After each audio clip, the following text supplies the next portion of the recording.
ओम शांति। सुनते हैं आज 13 अगस्त 2025 की साकार मुरली से प्रश्न उत्तर।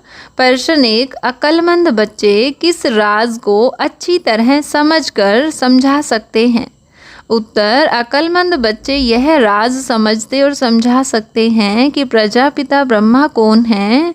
वे देवता नहीं हैं और वही आत्मा आगे चलकर ब्रह्मा सो विष्णु बनती है।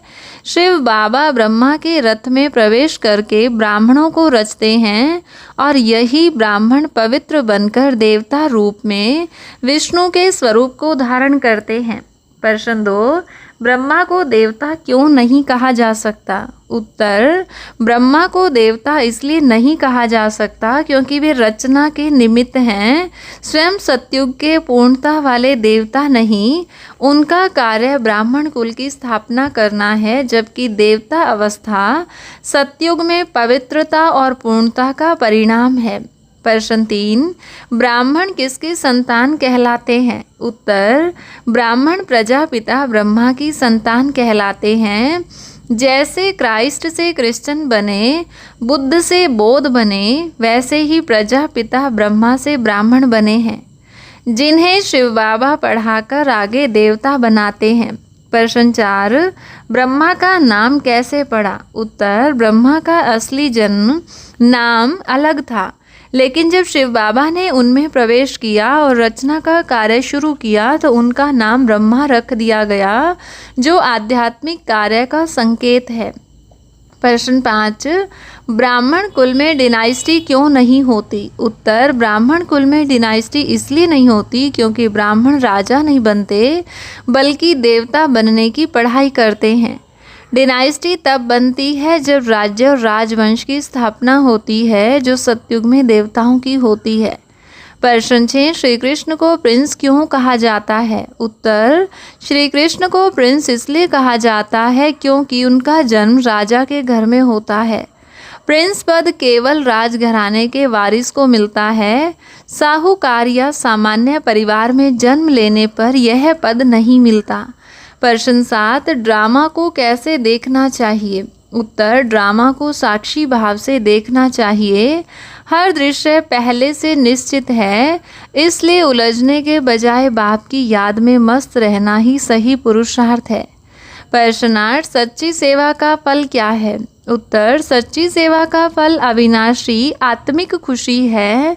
सेवा से आत्मा को दुआएं, सम्मान और बेहद का सुख मिलता है, जिससे वह सदा खुशी के सागर में लहराती रहती है। प्रश्न 9, ब्रह्मा और विष्णु का संबंध क्या है? उत्तर, ब्रह्मा और विष्णु का संबंध यह है कि वही आत्मा जो ब्रह्मा के रूप में रचना करती है, पढ़ाई पूरी करने के बाद विष्णु रूप में देवता जीवन प्राप्त करती है। प्रश्न 10, ब्रह्मा के विषय में समझाने के लिए क्या चाहिए? उत्तर, ब्रह्मा के विषय में सही ढंग से समझाने के लिए तीक्ष्ण बुद्धि और गहरी धारणा चाहिए। यह रहस्य साधारण बुद्धि वाला नहीं समझ सकता, क्योंकि इसमें सूक्ष्म ज्ञान और आध्यात्मिक दृष्टि की आवश्यकता है। प्रश्न 11, याद की यात्रा को यात्रा क्यों कहा जाता है? उत्तर, याद की यात्रा को यात्रा इसलिए कहा जाता है क्योंकि इसमें आत्मा अपने गंतव्य परम धाम की ओर बढ़ती है।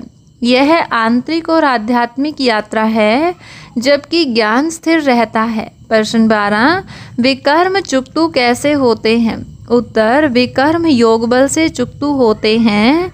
शिव बाबा की याद में रहने से पुराने पाप नष्ट होते हैं, अन्यथा सजा भुगत कर मोचरा खाकर चुकतू करना पड़ता है। प्रश्न 13, बृहस्पति की दशा का अर्थ क्या है? उत्तर, बृहस्पति की दशा का अर्थ है आत्मा का सबसे ऊंचा और शुभ अवस्था में होना। यह श्रेष्ठ भाग्य, ईश्वरीय कृपा और ज्ञान योग में उन्नति का संकेत है। प्रश्न 14, शिव बाबा को पतियों का पति क्यों कहा जाता है?